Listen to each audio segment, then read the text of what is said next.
impossible নেকি অসমত তেনেকুৱা বিয়া এখন পাতা নহয় পসিবল হয় আমাৰ ইচ্ছা নাছিলে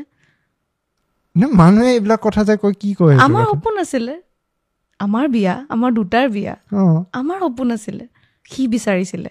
Udaipur it's a beautiful place সবৰ ড্ৰিম ডেষ্টিনেশ্যন এটা ন আৰু মোৰ বিয়াখনত বেছি কথা নকওঁ দেই এটা ষ্টেটমেণ্ট ক'ম মোৰ বিয়াৰ পৰা মানে আমাৰ দুজনৰ বিয়াৰ পৰা আমি ছেটিছফাইড আমাৰ লগত আমাৰ গাঁৱৰ মানুহ গৈছিলে মোৰ ৰিলেটিভছ গৈছিলে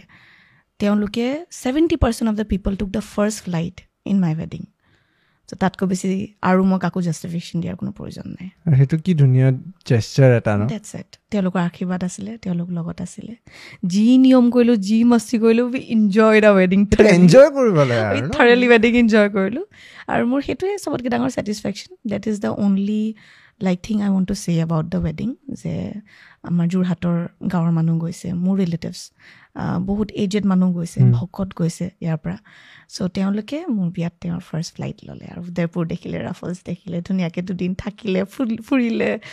নাচিলে গালে date is the ultimate satisfaction আৰু তাৰ উপৰি মানুহে আৰু কি কয় date is no' point because ৱেডিঙত তেওঁলোক নাচিলে ইনভাইটেড অলছ' এইটোতো ব্ৰুটেল আছিল কিন্তু কি কয় আৰু they were brutal to me also' exactly আৰু ডিব্ৰুগড়তো পাৰি কৰিবলৈ বা গুৱাহাটীতো পাৰি কৰিবলৈ কিন্তু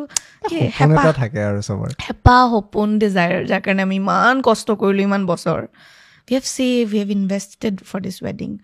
আৰু মোক খুব ভাল লাগিছে যে চব ধুনীয়াকৈ হৈ গ'ল ইট ৱাজ আ ফেৰী টেল ড্ৰিম ৱেডিং আৰু গোটেই মানে মই গোটেই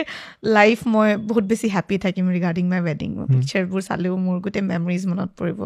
ইন ফিউচাৰ জেনেৰেশ্যন যি আহিব তেওঁলোককো দেখা পালোঁ চাহ ইয়াতে পাতিছিলোঁ অসমৰ প্ৰথমটো চেলিব্ৰিটি ৱেডিং চাহ উদয়পুৰত প্ৰথমবাৰ এখন অসমীয়া ৱেডিং দেখিলে তেওঁলোকে এই বস্তুটো আপুনি মানে লাজ কৰি লাভ নাই একচেপ্ট কৰে আপুনি এতিয়া কনফিডেণ্টলি একচেপ্ট কৰি লাজ কিয় ন লাজ নাই লগা কি কৰিছোঁ ইমান নিজৰ কষ্টতে কৰিছোঁ মই সেইটো বস্তু এইটো আৰু মই বহুত সঁচাই কনফিডেণ্ট